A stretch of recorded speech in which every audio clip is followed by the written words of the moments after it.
My name is Frank Carver, and I'm 58 years old, sitting in my truck outside Consolidated Manufacturing's main gate at 5:47 a.m., 24 hours and 13 minutes before my pension would have fully vested after 29 years of service.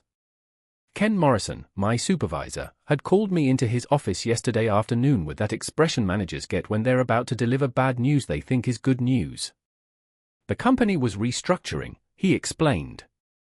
My position as Senior Quality Control Inspector was being eliminated. Budget cuts. Nothing personal. My last day was effective immediately. 29 years, 11 months, and 29 days of service. 1 day short of full pension benefits. The timing wasn't coincidental. Ken had been planning this for months, probably since the new ownership took over last spring. The private equity firm that bought Consolidated had made it clear they were looking for ways to reduce long-term liabilities. Veteran employees with pending pension benefits were expensive problems to solve. I didn't argue with Ken or demand explanations. Just cleaned out my locker, returned my safety equipment, and walked to the parking lot while my coworkers pretended not to notice. Some looked relieved it wasn't their turn yet. Others looked worried their turn was coming. What Ken didn't know was that I'd been preparing for this possibility for over a year. Not because I'm paranoid, but because I pay attention to patterns.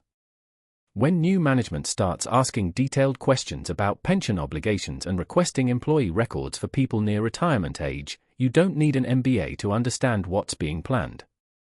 I'd also been paying attention to other things. Quality control gives you access to production records, shipping manifests, supplier contracts. When you've been doing the job for almost 30 years, you notice when patterns change, when numbers don't add up, when safety protocols get quietly modified to save money. I started the truck and drove toward home, but took a detour downtown to Patterson, Wells and Associates, where my nephew Craig works as a junior partner. His car was already in the parking lot. I called his direct line and explained what had happened at Consolidated, kept it brief and factual. Craig listened without interrupting, asking only a few clarifying questions about the timing and circumstances. "There's something else," I said finally. "Something I think you need to see." 20 minutes later, I was sitting in Craig's office with a folder I'd been keeping in my home safe for the past 14 months. Inside were photocopies of quality control reports that had been mysteriously revised after I'd submitted them, shipping records that didn't match production numbers, and correspondence between Consolidated's management and their largest client about delivery schedules that violated federal safety regulations. Craig reviewed the documents carefully, his expression growing more serious with each page. When he finished, he leaned back in his chair and looked at me with something between admiration and concern. "This is significant," he said. "How long have you been documenting these discrepancies?" "Since the new ownership took over. I kept copies of everything that seemed irregular, filed it all chronologically, cross-referenced it with production schedules and shipping manifests. The revised quality control reports weren't just paperwork errors. They were systematic attempts to hide safety violations that could result in product failures.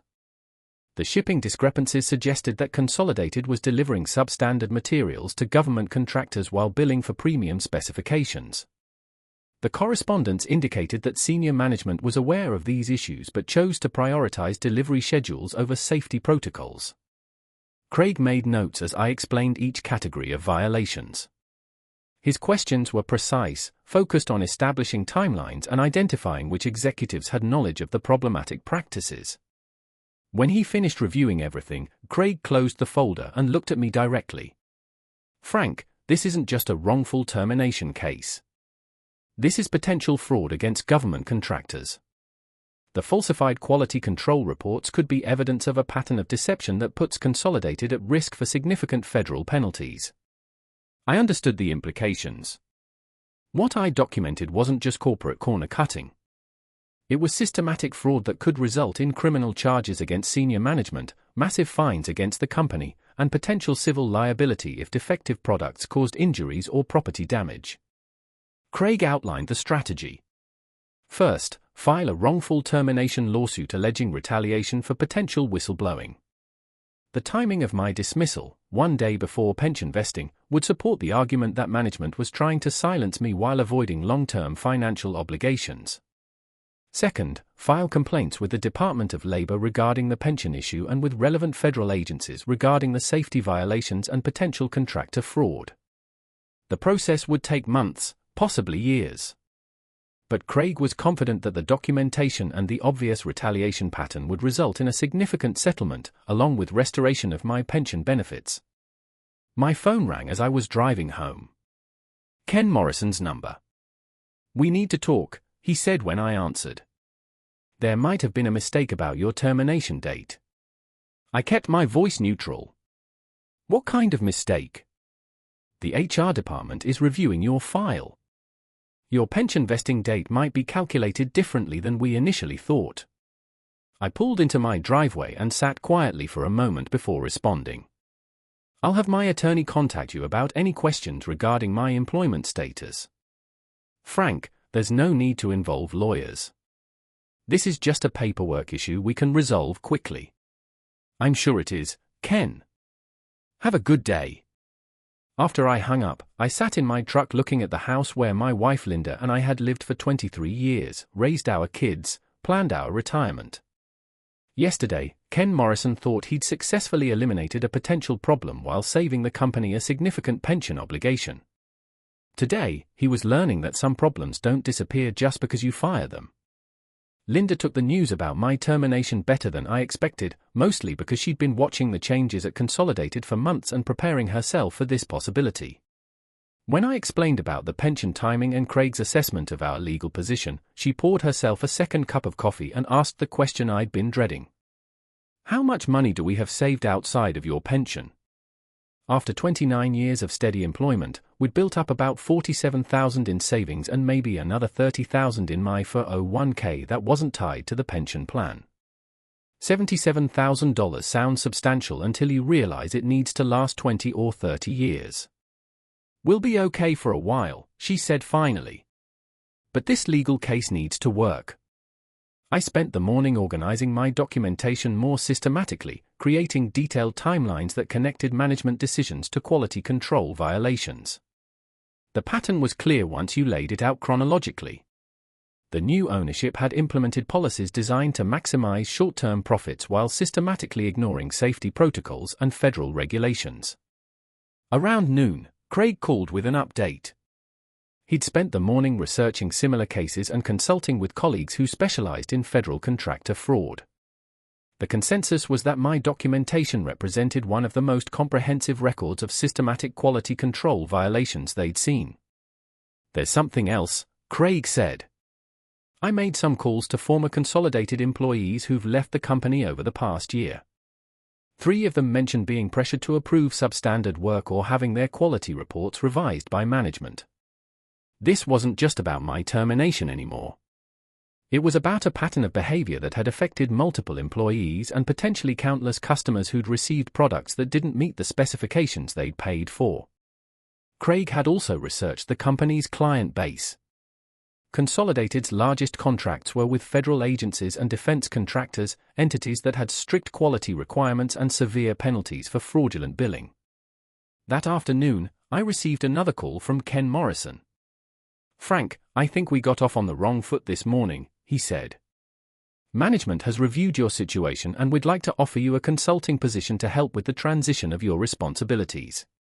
The offer was transparent, a temporary contract position that would give me enough additional service time to vest my pension, in exchange for keeping quiet about what I'd observed. "What would this consulting position involve?" I asked. "Mainly helping train your replacement and documenting your knowledge of our quality control procedures." I thought about the irony. They wanted me to help document the same quality control procedures I'd been recording evidence of them systematically violating. "I'll need to think about it," I said. "Of course. But Frank, time is a factor here. We need to move quickly to maintain continuity in our quality assurance processes." After I hung up, I called Craig and explained the offer. "It's a trap," he said immediately. "They want you to accept a consulting position that gives you access to company facilities and information systems. Then they'll claim you violated confidentiality agreements or accessed proprietary information inappropriately. What's our timeline for filing the complaints? I asked. I'm finishing the wrongful termination lawsuit today. The federal complaints need more preparation, but I want to file everything within the next 2 weeks. That evening, Linda and I drove through downtown where I'd worked for almost 30 years. The consolidated manufacturing complex covered 6 city blocks, employing nearly 800 people in a community of 12,000. It was the largest employer in the county, the economic foundation that supported dozens of local businesses. I thought about those 800 employees, most of them good people trying to do honest work and support their families. They deserved to work for a company that operated with integrity, that didn't put profits ahead of safety, that honored its obligations to workers and customers.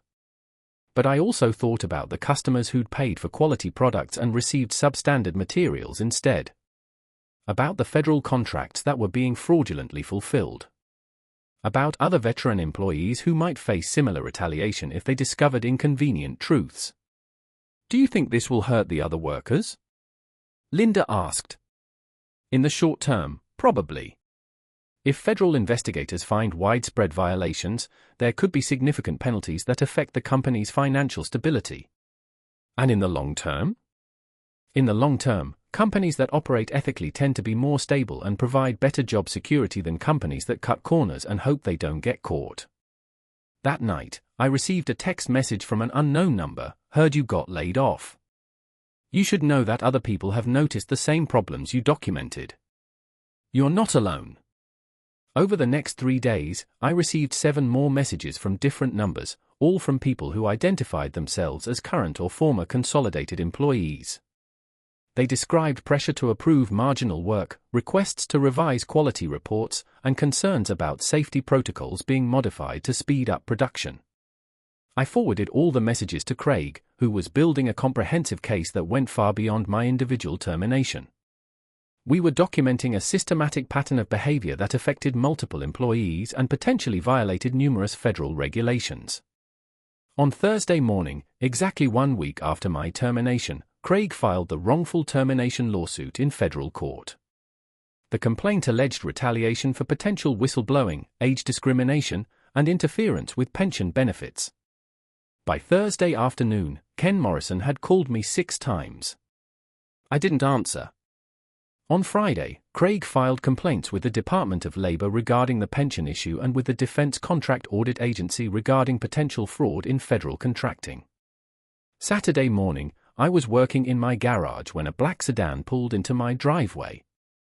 2 men in suits introduced themselves as investigators from the Defense Contract Audit Agency. They'd received my complaint and wanted to schedule a formal interview to review my documentation. We scheduled the interview for Monday morning at Craig's office. As they were leaving, one investigator paused. "Mr. Carver, you should know that we've been monitoring Consolidated's federal contracts for several months based on complaints from other sources. Your documentation appears to corroborate concerns we've had about their quality assurance practices." After they left, I sat on my front porch thinking about the implications. My termination hadn't just been about eliminating one potential whistleblower. It had been about silencing someone who could provide detailed documentation of problems that federal investigators were already examining. Ken Morrison had thought he was solving a problem by firing me 1 day before my pension vested. What he'd actually done was provide federal investigators with a comprehensive witness who had both detailed documentation and clear evidence of retaliation. Monday morning was going to be interesting. The interview with federal investigators lasted for hours. Craig sat beside me as I walked them through 29 years of quality control procedures at Consolidated, explaining how the processes had changed after the acquisition and how management had systematically modified safety protocols to prioritize speed over compliance. Agent Patricia Reynolds, the lead investigator, reviewed each document carefully before asking follow-up questions about who had access to the information, when the revisions were made, and whether I'd witnessed discussions about the changes. "Mr. Carver," she said after reviewing the shipping discrepancies, "these records suggest that Consolidated billed federal contractors for premium-grade materials while delivering standard-grade products. That represents potential fraud totaling several $1 million over the past 18 months. The pattern was consistent across multiple contracts. They'd quote specifications for high-grade materials, bill accordingly, then substitute cheaper alternatives while hoping nobody would conduct detailed inspections. Agent Reynolds made notes and exchanged glances with her colleague. "Were you aware that other employees had raised similar concerns?" "We've interviewed 6 other people who worked in quality control or production management," she said. "Their accounts corroborate your documentation and suggest that the problems you identified were widely known within the company." Agent Reynolds explained the process. The Defense Contract Audit Agency would conduct a comprehensive review of Consolidated's federal contracts, examining production records, shipping manifests, and quality certifications. If they found evidence of systematic fraud, they'd refer the case to the Department of Justice for potential criminal prosecution. Additionally, the federal government could impose civil penalties, demand restitution for fraudulent billing, and suspend Consolidated from future government contracts. After the investigators left, Craig and I discussed the implications for my wrongful termination lawsuit. "The federal investigation strengthens our position significantly," he said. "It demonstrates that your termination was clearly retaliatory, designed to silence someone who could expose widespread fraud." That afternoon, I received a call from an attorney representing Consolidated Manufacturing. "Mr. Carver, my name is Douglas Hartford from Goldman, Sheffield and Associates. We're prepared to offer full restoration of your pension benefits, plus a substantial settlement payment, in exchange for a comprehensive confidentiality agreement." "How substantial?" I asked. $250,000, plus immediate vesting of your full pension. It was a significant offer, more money than Linda and I had discussed as a realistic outcome. But it came with strings attached that would prevent me from cooperating with federal investigators or discussing what I'd observed at Consolidated. "I'll discuss it with my attorney," I said. "Mr. Carver, this offer is time-sensitive. We need a response within 48 hours. After I hung up, I called Craig immediately. "They're panicking," he said. "A $250,000 settlement plus full pension benefits suggests they're facing potential liability far exceeding that amount. We counter with a higher settlement and no confidentiality restrictions. If they're willing to pay $250,000 to keep you quiet, they'll pay more to resolve the case without restricting your cooperation with federal investigators." That evening, Linda and I discussed the settlement offer over dinner. $250,000 plus my full pension would secure our retirement and allow us to maintain our current lifestyle without financial stress.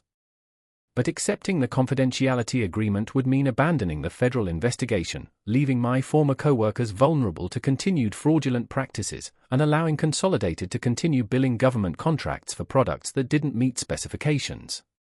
"What do you think Dad would have done?" Linda asked. I thought about my father, who'd worked 43 years as a machinist for a company that treated him with respect and honored its commitments to employees. He'd taught me that doing the right thing sometimes requires personal sacrifice, but that compromising your integrity for financial gain ultimately costs more than it pays. He would have told me that some fights are worth having regardless of the personal cost. Linda nodded. "Then we fight." The next morning, Craig called Consolidated's attorney with our counteroffer, $400,000, full pension benefits, and no confidentiality restrictions. Their response came within 2 hours. "Absolutely not. The original offer stands, but only with full confidentiality provisions." We declined. That afternoon, Ken Morrison called me directly. "Frank, you're making a mistake. The federal investigation is going to hurt everyone who works at Consolidated. People you've known for 30 years are going to lose their jobs because of this." I'd been expecting this approach, the attempt to make me feel guilty for exposing problems I hadn't created. "Ken," I said quietly, "people are going to lose their jobs because management decided to commit fraud, not because I documented it." There was a long pause. "Frank, we can still work this out. Management is willing to make significant changes to quality control procedures." "I think it's too late for that, Ken. You should have thought about implementing better systems before you started falsifying quality reports." Friday morning brought news that changed everything. Agent Reynolds called to inform me that their preliminary investigation had uncovered evidence of fraud exceeding $8 million across multiple federal contracts. The Department of Justice had decided to pursue criminal charges against 3 consolidated executives, including Ken Morrison and the chief financial officer. Additionally, the federal government was imposing civil penalties totaling $24 million and suspending Consolidated from all government contracts pending resolution of the criminal case. Mr. Carver, Agent Reynolds said, your documentation was instrumental in establishing the scope and timeline of the fraudulent activity.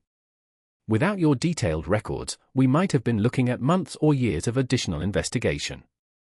Saturday morning, the local newspaper published a front-page story about the federal investigation. By evening, the story had been picked up by state and national news outlets, focusing on the systematic fraud and the employee who'd been fired for attempting to expose it. Sunday evening, Craig called with an update on settlement negotiations.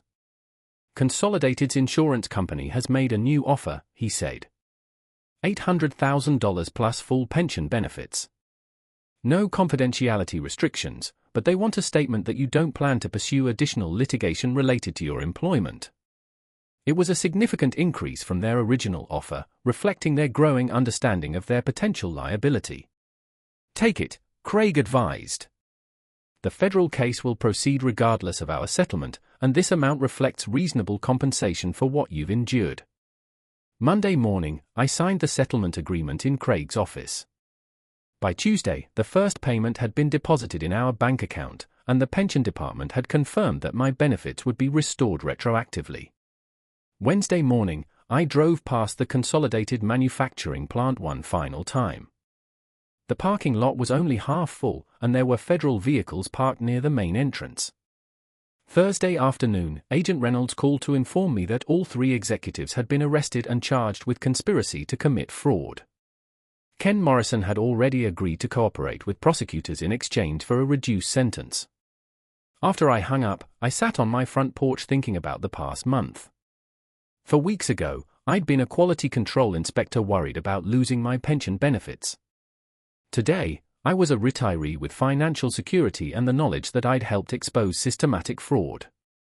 The price had been higher than I'd expected. My former employer was facing bankruptcy, hundreds of my former co-workers were looking for new jobs. But some principles are worth defending regardless of the personal cost. Sometimes the best response to betrayal isn't revenge.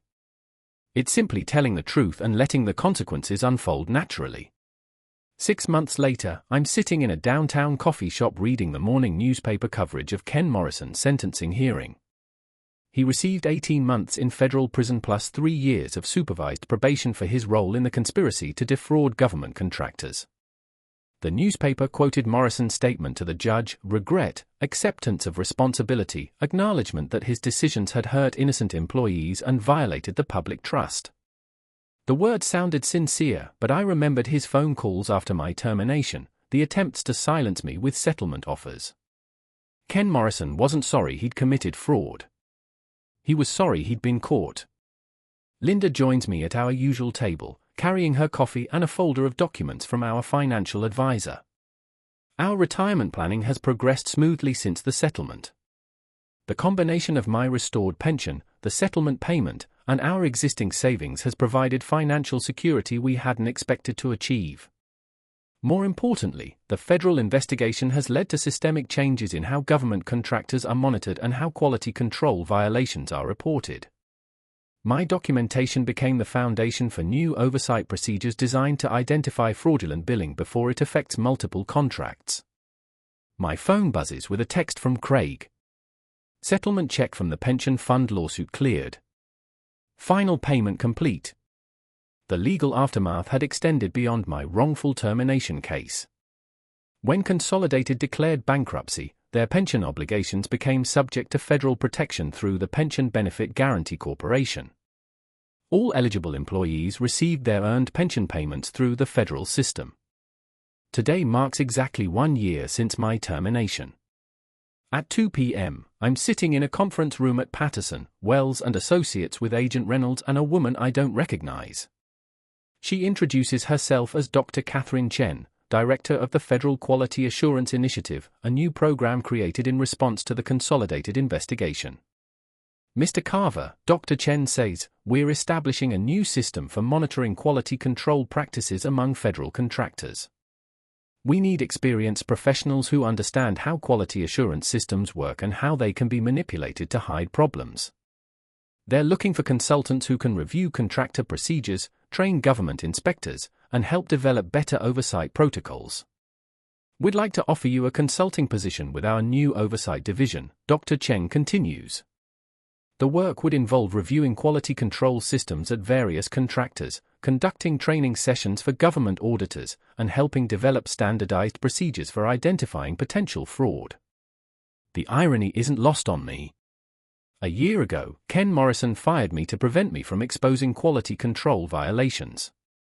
Now the federal government wants to hire me specifically because of my expertise in identifying those same types of problems. How much travel would be involved? Linda asks. Dr. Chen explains that the position would require travel to contractor facilities across the region, probably 2 or 3 trips per month, each lasting 2 to 4 days. The compensation would be substantial. I'm interested, I say finally, but I have conditions. First, any problems I identify get reported through official channels immediately. No delays, no diplomatic considerations, no giving contractors opportunities to fix problems quietly. Agreed. Second, if I recommend that a contractor be suspended or penalized, those recommendations get implemented regardless of political or economic considerations. That's exactly what we want. The whole purpose of this initiative is to ensure that oversight is independent and effective. We agree on a 6-month trial period, with the understanding that the consulting arrangement could become permanent if the program proves effective. After they leave, Linda and I sit in Craig's office discussing the opportunity. It's a chance to make sure what happened at Consolidated doesn't happen elsewhere, she says. It's also a chance to use 30 years of quality control experience to actually improve the system instead of just documenting problems. Over the next 2 weeks, I complete the background investigation and security clearance process required for the consulting position. My first assignment takes me to a manufacturing facility in Tennessee that produces electronic components for defense contractors. The facility's quality control systems are adequate but not exceptional. I identify several areas where procedures could be strengthened and make recommendations for improved documentation and testing protocols. No evidence of fraud, just opportunities for improvement. My second assignment is different. A facility in North Carolina that produces specialized materials for aerospace applications. The quality control procedures appear comprehensive on paper, but interviews with employees reveal a pattern of pressure to approve marginal work and expedite production schedules. I find evidence that quality reports have been systematically revised to meet contract specifications without corresponding improvements in actual product quality. The pattern is similar to what I documented at Consolidated. My report recommends immediate suspension of government contracts pending comprehensive review. Within 2 weeks, federal investigators confirm systematic fraud totaling over $3 million. 6 months after beginning my consulting work, I've reviewed quality control systems at 15 different facilities. 3 have been suspended for fraudulent practices, 8 have implemented significant improvements based on my recommendations, and 4 have been commended as models of effective oversight. The Federal Quality Assurance Initiative has identified over $12 million in fraudulent billing and prevented unknown additional amounts through improved oversight procedures. Dr. Chen offers me a permanent consulting position with expanded authority and increased compensation. I accept. Today, I'm driving to another assignment, this one at a facility that produces construction materials for military installations. My preliminary research suggests potential problems with their quality certifications, but I won't know the full scope until I complete my on-site review. The work is challenging, important, and satisfying in ways I hadn't anticipated. Instead of documenting problems after they've caused damage, I'm identifying issues before they affect product quality or safety. I think about the path that led me here. A year ago, Ken Morrison fired me to prevent me from exposing quality control violations at Consolidated Manufacturing. He thought he was eliminating a problem that could damage his company's reputation and profitability. What he actually did was create a federal consultant whose job is identifying and exposing similar violations at companies across the country. Sometimes the best response to betrayal isn't revenge or forgiveness. Sometimes it's transformation, using what you've learned from being wrong to prevent others from being wronged the same way. Ken Morrison served 18 months in federal prison for conspiracy to commit fraud. I've spent the same 18 months helping the federal government identify and prevent similar fraud at dozens of other companies. I think I got the better deal.